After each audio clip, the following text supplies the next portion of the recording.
Meus irmãos, vamos abrir a palavra de Deus no capítulo 12 do Evangelho de Lucas.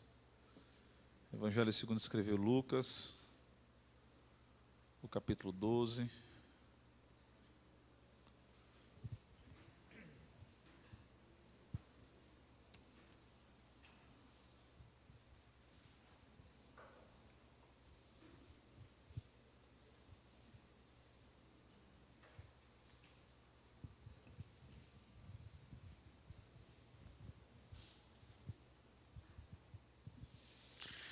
Capítulo 12, irmãos, a partir do verso 13.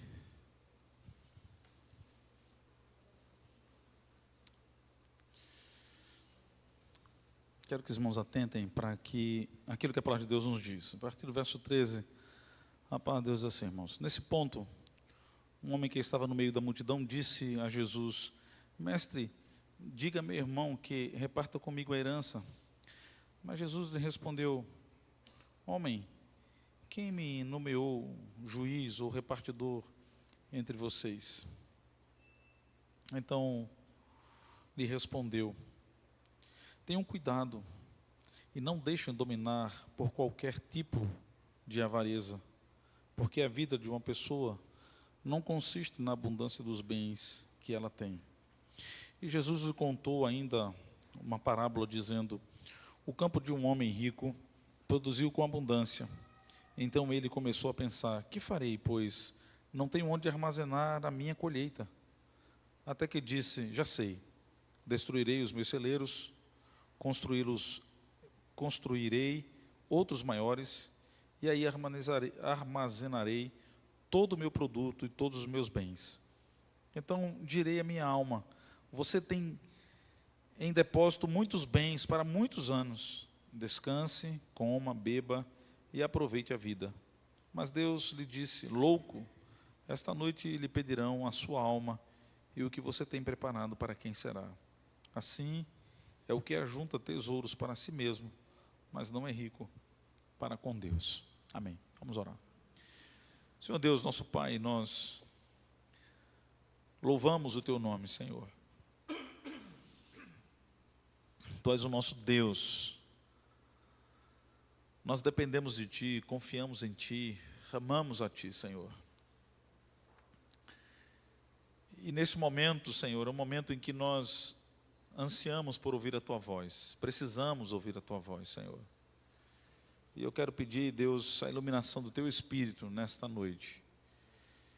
Que o Senhor nos faça entender mais do que as palavras, Senhor. Que a Tua voz possa ecoar em nosso coração, em nossa vida. Que o Teu Espírito, Senhor Deus, por meio da Sua palavra, penetre dentro de nós, a ponto de dividir alma e espírito, juntas medulas, e a desfazer os pensamentos e os propósitos do coração, para que possamos viver uma vida, ó Deus, que honre o Senhor e que agrade o Senhor, à luz daquilo que a Tua palavra nos ensina. Por isso, abre o coração, nossos corações e a nossa mente, para recebermos a Tua palavra, Senhor. Assim te oramos em nome de Jesus. Amém.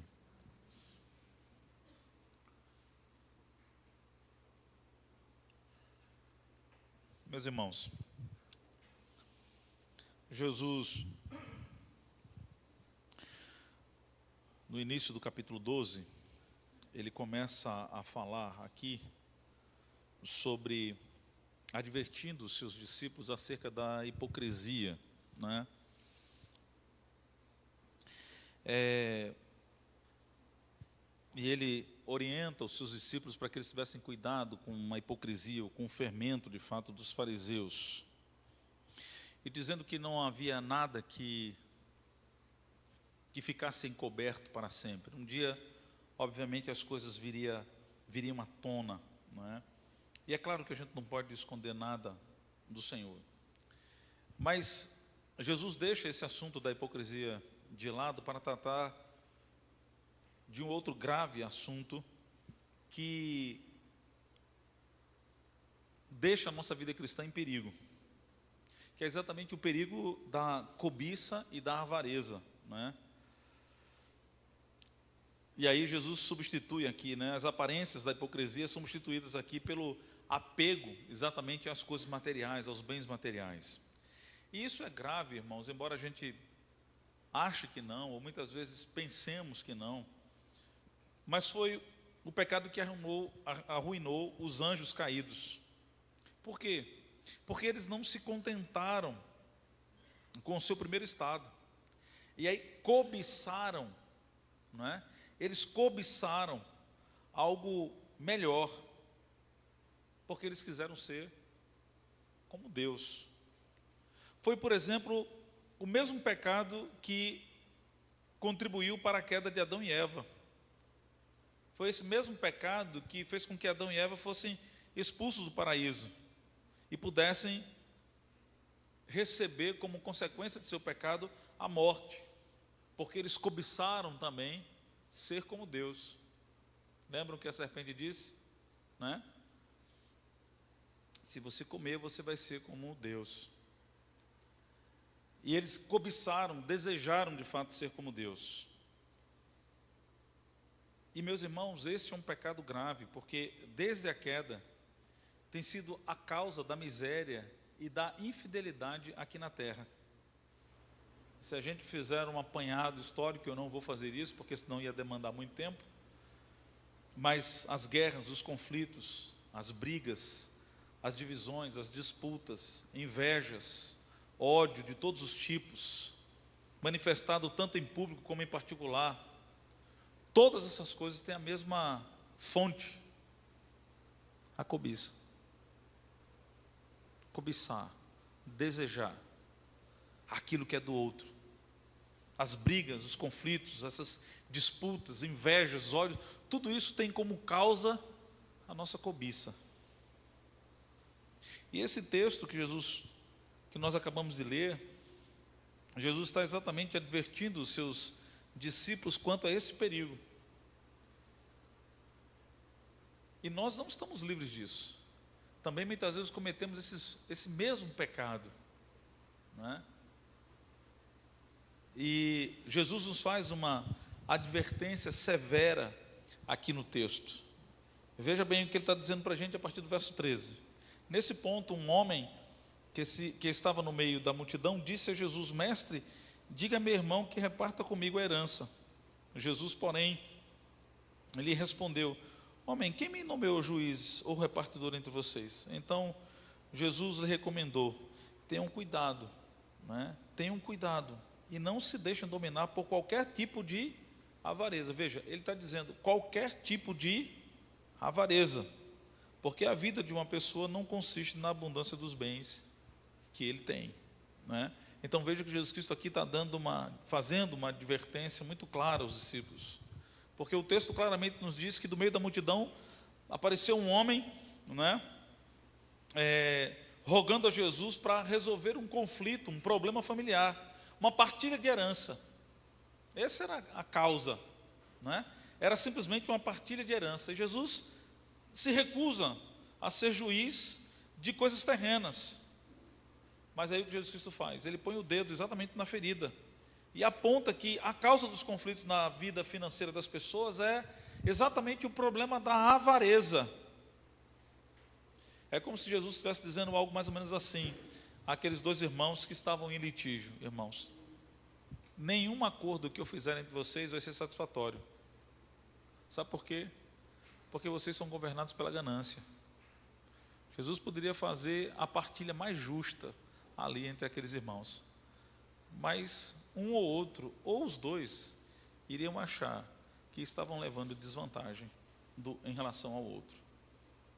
Então o que Jesus está dizendo é que o problema deles, né, era que eles eram avarentos, é que eles estavam sendo governados pela ganância, e não simplesmente por aquilo que a parte deles que cabia a cada um deles. E Leon Morris, escrevendo sobre esse texto, ele diz que Jesus veio para trazer os homens a Deus, e não trazer bens materiais para os homens, embora isso na teologia de hoje é completamente rebatido, não é? Mas Jesus não veio trazer prosperidade, ele veio trazer ao homem o perdão, a graça de Deus, né? Ele veio trazer a justiça de Deus na sua pessoa, né? Para resgatar o homem. E aí Jesus Cristo faz, no verso 15, como nós acabamos de ler, essa advertência: olha, tenham cuidado, guardai-vos de toda e qualquer avareza. E meus irmãos, prestem bem atenção, porque a avareza é a sede insaciável de uma quantidade cada vez maior de algo que nós acreditamos ser necessário para nos fazer sentir verdadeiramente satisfeitos, né? A avareza é exatamente isso, é uma sede insaciável, é algo cada vez maior que nós acreditamos ser necessário para nos fazermos sentir verdadeiramente satisfeitos. Então, é interessante a gente ver isso, porque quando Jesus faz essa advertência, logo depois, Jesus passa a aplicar alguns princípios. E ele começa a dizer: porque a vida de um homem não consiste na abundância de bens que ele possui. Então perceba bem o que é que Jesus Cristo está querendo dizer, não é? Ou seja, ele está dizendo que toda ganância, ou que toda avareza, não é? É uma insensatez. Então, ele está falando acerca da insensatez da avareza. Então, a partir do verso 16 até o verso 19, Jesus Cristo vai mostrar exatamente isso para a gente. Jesus está levantando a ponta, irmãos, e mostrando para a gente uma face enrugada, vamos dizer assim, dessa avareza no coração, em nossos corações. E aí ele começa a contar essa parábola para inculcar a lição sobre a insensatez da gente confiar exatamente nesses bens materiais. Percebe que a história, a parábola que Jesus conta é exatamente isso: um homem que tinha uma quantidade de bens, uma plantação, alguma coisa, e resolveu destruir tudo para construir algo ainda maior, para que ele pudesse gozar de uma vida tranquila e mansa.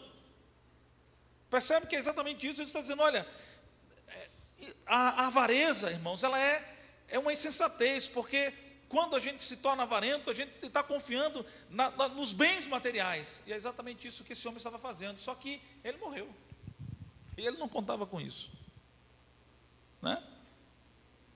O que a parábola nos faz entender, irmãos, é que o alvo do rico na vida era descanso e gozo, e o seu método para alcançar isso, em lugar da fé em Deus, era a fé nos bens. Esse é o grande problema. É porque a avareza nos leva a confiar naquilo que a gente tem. E o homem e a mulher de Deus não pode confiar no que tem, porque a gente não caminha pelas nossas vistas, a gente caminha pela fé. É o que a Bíblia diz: o justo vive pela fé, ele caminha pela fé, ele confia em Deus, ele depende de Deus, ele não depende do que ele tem, ele não depende da sua conta bancária, ele não depende dos recursos da sua empresa, ele não depende do seu comércio, ele não depende do seu salário, ele não depende de nada dessas coisas, porque o justo vive da fé, ele depende da sua fé. E o problema desse homem era que ele não estava confiando em Deus, ele confiava nos seus recursos, nos seus bens. E aí é exatamente isso. A parábola retrata um fazendeiro rico com uma colheita excepcional, não é? Mas mostra-nos também um homem que recebe uma bênção, mas faz desta bênção uma maldição na sua vida.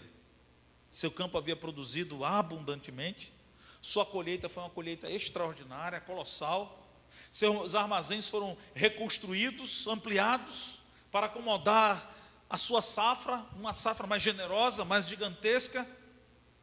Mas, irmãos, esse homem não agradeceu a Deus pela colheita, nem demonstrou nenhuma generosidade na fartura daquilo que ele havia construído, da vida que ele havia recolhido.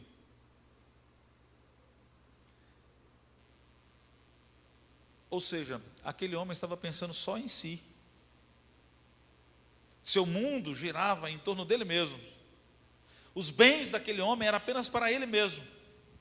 Tudo de fato foi armazenado para o seu próprio desfrute e seu deleite. Toda a trama, irmãos, foi construída em cima do eu, do meu e do minha. Ele não pensou em Deus, não pensou em ninguém, não pensou em nada, só pensou em si mesmo. Daí esse homem não entendeu algumas coisas que são essenciais. Por exemplo, ele não meditou sobre a brevidade da vida e sobre a inevitabilidade da morte. Ele não pensou nisso. Veja aí o que nos diz verso 19 e verso 20. Então direi à minha alma: você tem em depósito muitos bens para muitos anos, descansa, coma, beba e aproveite a vida. Mas Deus lhe disse: louco, esta noite lhe pedirão a sua alma, e o que você tem preparado, para quem será? Sabe o que aconteceu, irmãos? Aquele homem pensava que o seu futuro estava em suas mãos.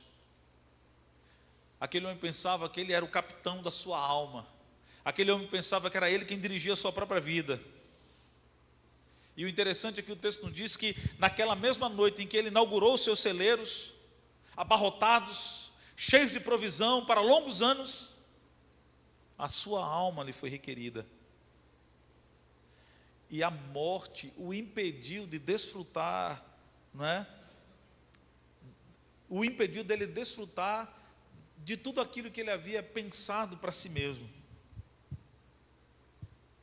Ele não sabia que a morte viria ao seu encontro. E nós muitas vezes agimos assim, achamos que a morte nunca vai chegar e que a gente nunca vai ter que prestar conta da nossa vida. E meus irmãos, somos tolos se pensamos desta maneira. Esse homem era um tolo, porque ele achava que ele não ia morrer nunca, ou que ele iria viver muito tempo ainda. Aquele homem, irmãos, ele só pensou na provisão do seu corpo, mas ele não fez nenhuma provisão da sua alma. Pode ver no texto, ele pensou em tudo, ele planejou tudo, ele pensou em destruir os seus celeiros, construí-los ainda maior, ele pensou em aumentar a sua produção, mas ele só pensou nessas coisas, para a sua vida terrena. Agora preste bem atenção, irmãos, as coisas materiais não atendem os clamores da nossa alma. A vida material não traz satisfação para a nossa alma, para a vida espiritual. Veja, o fazendeiro da parábola aqui, ele fez a provisão apenas para esta vida, e ele não fez nenhuma provisão para a vida por vir, para a vida futura, para depois da sua morte. E muitas vezes nós vivemos assim também. Nós achamos que a nossa vida está apenas aqui neste mundo, e a gente pensa em suprir a nossa vida de tudo aquilo que de fato a gente precisa. Claro, cada um dentro de sua realidade, cada um dentro de sua condição, mas a gente vive como se de fato a nossa vida estivesse só aqui nesta terra, só aqui neste mundo. Então a gente se preocupa em guardar, a gente se preocupa em diversão, a gente se preocupa em lazer, a gente se preocupa em construir bens, em construir um patrimônio, essas coisas todas, mas a gente se esquece de que nós temos um futuro, não é? Um dia Deus vai pedir conta da nossa vida. Nós esquecemos que um dia, não é? Nós precisamos juntar tesouro no céu. Nós esquecemos disso muitas vezes. E esse é um problema, talvez, desse tempo, dessa época em que de fato nós vivemos. E nós não podemos, irmãos, continuar pensando e agindo desta forma, porque a nossa vida, ela não se limita apenas a esse tempo, não é? Nós precisamos viver uma vida na dependência de Deus, nós precisamos confiar em Deus, nós precisamos viver para Deus, nós precisamos buscar o reino de Deus em primeiro lugar, não é? Paulo diz que nós temos que morrer, o nosso eu tem que estar crucificado na cruz. Então nós não podemos viver mais para nós mesmos, para a satisfação dos nossos prazeres e da nossa vida apenas terrena, de uma vida apenas humana. Nós temos que pensar em Deus, no seu reino, na sua vontade, de amá-lo, de servi-lo, não é? De ajuntar. Fazendo isso nós estamos ajuntando tesouro no céu. Quando nós ajudamos as pessoas também nós estamos juntando tesouro no céu, irmãos. Porque é isso que a parábola continua nos dizendo. Aquele homem, por exemplo, ele não pensou na possibilidade de ser generoso. Ele guardou tudo para si, ele só pensou em si. E diante, irmãos, de todo mundo, aquele homem se apresenta como um cidadão sábio, laborioso, eficiente, bem-sucedido em sua administração. Mas diante de Deus, aquele homem não passou de ser um tolo. Porque é isso que o texto nos diz: louco, tolo, esta noite lhe pedirão a sua alma. E veja o que ele é capaz de dizer a respeito de si mesmo: meus produtos, meus armazéns, meus bens, minha alma. Isso aqui, irmãos, é como se ele estivesse dizendo, o eu do fazendeiro, né? Eu farei, não tenho, onde eu, né? Hei de, eu quero, eu direi, sempre o eu, sempre o eu, sempre o eu. E não pensa no outro, não pensa em ajudar, não pensa em socorrer, não pensa em partilhar, não pensa em dividir, não pensa em devolver.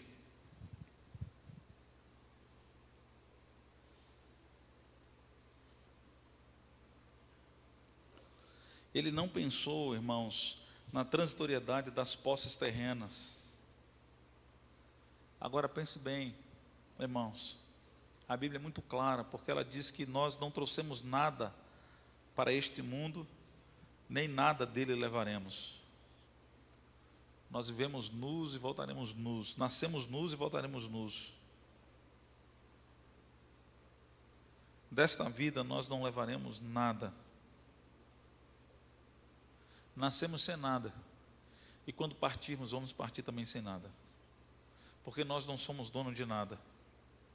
A Bíblia mostra para a gente o tempo todo, que nós somos apenas mordomos de tudo que temos, não somos donos nem da nossa própria vida, não somos donos do tempo, não somos donos dos nossos bens, não somos donos da nossa casa, não somos donos dos nossos filhos, não somos donos da nossa esposa nem do marido, não somos donos da nossa empresa, não somos donos da nossa conta bancária, não somos donos de nada.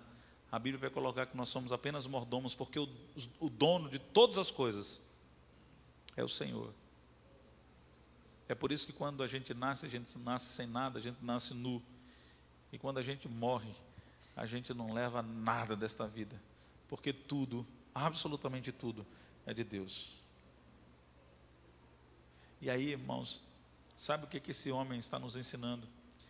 É que ele não pensou sobre a loucura que é viver apenas para esta vida e não se preparar para encontrar-se com Deus. Tem muita gente que vive assim, vive apenas para esta vida e não se prepara nunca para um dia se encontrar com Deus. E o texto é muito claro, né? Aquele homem não havia se preparado mesmo. Verso 19, que nós já lemos, ele mostra isso. Ele vê que tem tudo, está tudo preparado, conseguiu tudo, conquistou tudo com seus bens. Agora é hora dele comer, beber e descansar. Mas o dia da prestação de contas chegou. E ele tinha que dar conta da sua vida diante de Deus. Sabe o que isso nos faz entender também, irmãos? Que esta vida que a gente vive é breve. Que os nossos bens materiais, eles não são permanentes. Sabe o que esse texto está nos dizendo também? Que a morte, ela é certa. O texto está nos dizendo, irmãos, que se a gente vive assim, de forma irrefletida, não é? É loucura. Se a gente vive dessa maneira, isso é loucura, é isso que o texto está nos dizendo. Colocar a confiança nas coisas materiais é loucura, é tolice. Não se preparar para a morte é uma insensatez. Não estar pronto para encontrar-se com Deus é a maior de todas as loucuras. Porque a tragédia irremediável, irmãos, é a avareza. É quando a gente vive a nossa vida apenas voltado para aquilo que nós queremos, aquilo que nos satisfaz. Veja que o texto nos diz, verso 21, assim é o que ajunta tesouros para si, mas não é rico para com Deus. Os irmãos conseguem entender? Ou seja, quem vive desta maneira, preocupado apenas com os bens materiais, com a vida material, preocupado apenas com os recursos financeiros, quando não consegue ajudar ninguém, quando não consegue socorrer ninguém, quando não consegue ser fiel a Deus com seus dízimos, quando não consegue viver uma vida pensando nas coisas no reino de Deus, pensando no futuro da eternidade, quando a gente vive apenas achando que a nossa vida é apenas esse tempo, é a nossa existência aqui na terra, Ele está dizendo que isso é loucura, é a maior tragédia da nossa vida. Se a gente não pensa, se a gente não avalia a nossa vida, porque eu e você não sabemos o dia que nós vamos morrer, e podemos morrer a qualquer momento. A qualquer momento podemos morrer. Aquele homem talvez se achasse muito prudente, e você pode também talvez se achar prudente, né? Você talvez, como aquele homem, se considera tão prudente e protegido em armazenar, né, toda a sua colheita para você desfrutar durante muito tempo da sua velhice, né, e do resultado, do fruto do seu trabalho a vida toda e tal, etc. Mas, meu irmão, veja o que o texto está dizendo, não sou eu. O texto está dizendo que se a gente vive a nossa vida só pensando nessas coisas, ele disse que nós somos loucos, nós somos insensatos, porque podemos morrer a qualquer momento, e se a gente não entesourar no reino de Deus, se a gente não juntar tesouro no céu, não é? É a maior loucura que nós estamos fazendo.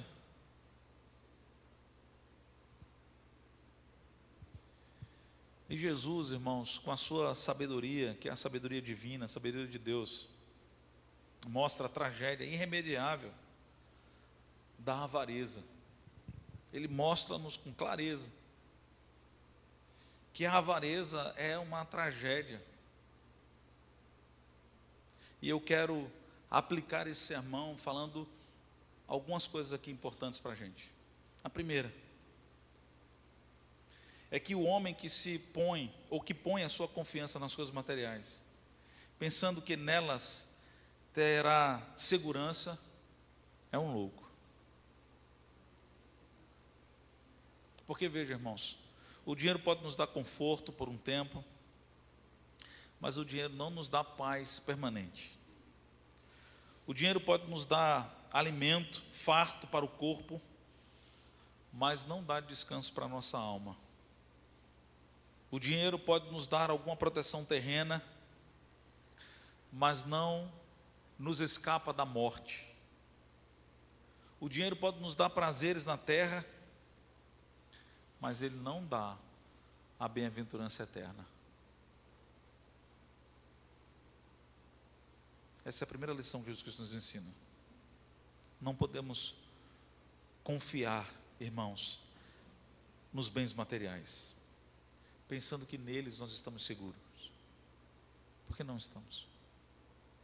O dinheiro não nos dá as coisas que mais precisamos na nossa vida. A segunda lição é que o homem pensa que é o capitão, que é o dono, não é? Que é ele quem conduz a sua vida, a sua alma. Mas o texto nos mostra que quem pensa assim, e aquele homem que pensava assim, ele é um louco. Porque, irmãos, veja bem, por mais rico que o homem seja, ele não determina os dias da sua vida, nem controla na terra o dia da sua morte. Não é o homem que diz o dia que ele vai morrer. Ele não vai controlar isso. Eu e você, por mais dinheiro que tenhamos, não vamos conseguir determinar quantos dias nós vamos viver, quanto tempo vai ser a nossa existência. Nós não vamos conseguir determinar ou postergar o dia da nossa morte. O homem, por mais abastado que seja, ele não tem nas mãos o destino da sua alma. No dia da sua morte, a sua alma vai ser requerida. O Senhor vai requerer a sua morte, a sua alma. E a Bíblia é muito clara, Salomão vai dizer isso com muita clareza. O espírito volta a Deus, que o deu.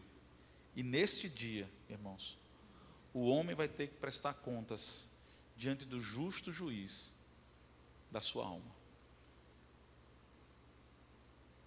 Terceiro lugar, o homem que pensa que é dono dos seus bens,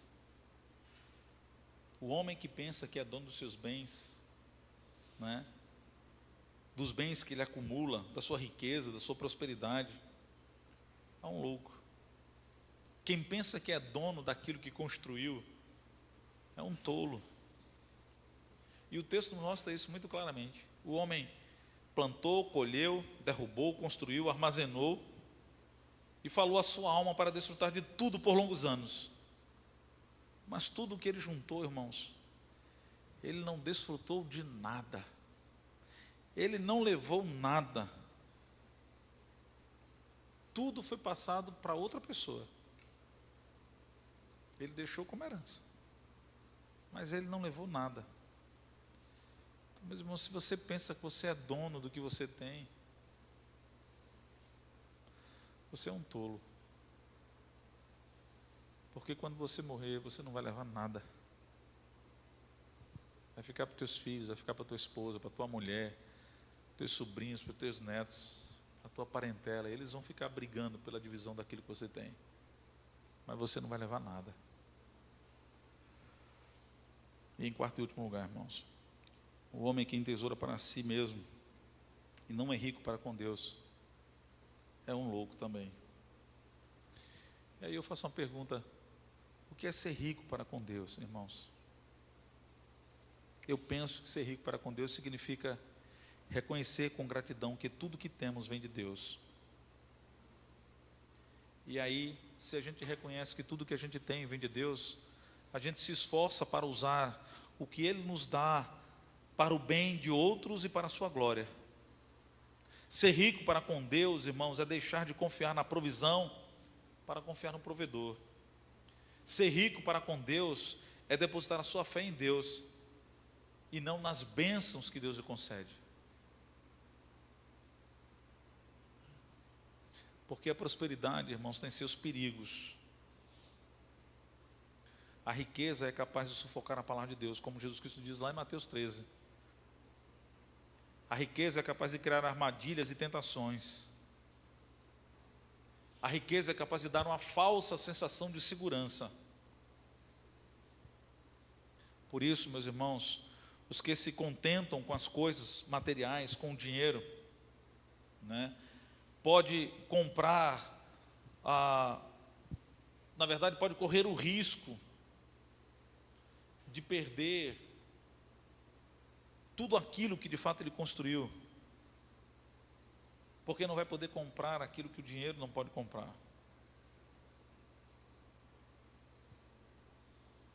A salvação, a vida eterna, uma vida verdadeiramente com Deus.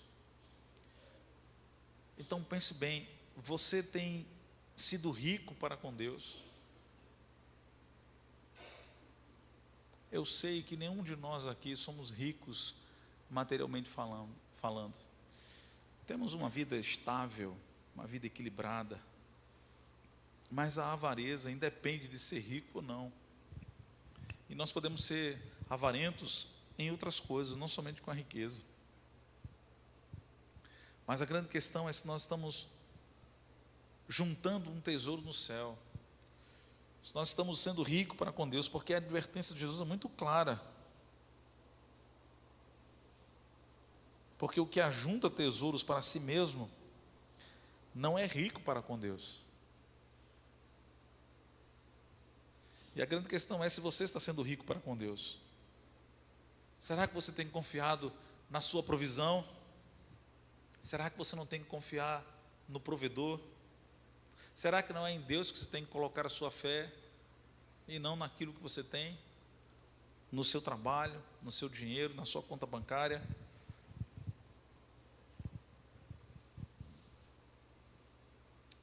É para a gente pensar, irmãos, como é que nós temos usado aquilo que Deus nos tem dado. Eu quero concluir lendo as palavras de J.C. Ryle. Ele diz assim: quando podemos confiar, afirmar que um homem é rico, quando nós podemos confiar que um homem é rico para com Deus? Nunca, ele diz. Até que ele seja rico em graça, fé e obras, e boas obras, até que se dirija ao Senhor Jesus, suplicando que lhe dê o ouro refinado pelo fogo. Apocalipse 3,18. Nunca, enquanto não tiver uma casa feita não por mãos humanas, eterna nos céus. Nunca, até que seu nome esteja escrito no livro da vida e que ele seja herdeiro de Deus e co-herdeiro juntamente com Cristo. Este é o homem verdadeiramente rico. Seu tesouro é incorruptível. Seu banco nunca há de falir. Sua herança não fenece. Os homens não podem impedir que ele a desfrute. A morte não pode arrebatá-la de suas mãos. Todas as coisas já pertencem àquele que é rico para com Deus. As coisas do presente e as do porvir. E o melhor de tudo, o que ele possui agora não significa nada em comparação ao que possuirá no futuro. Que Deus nos abençoe.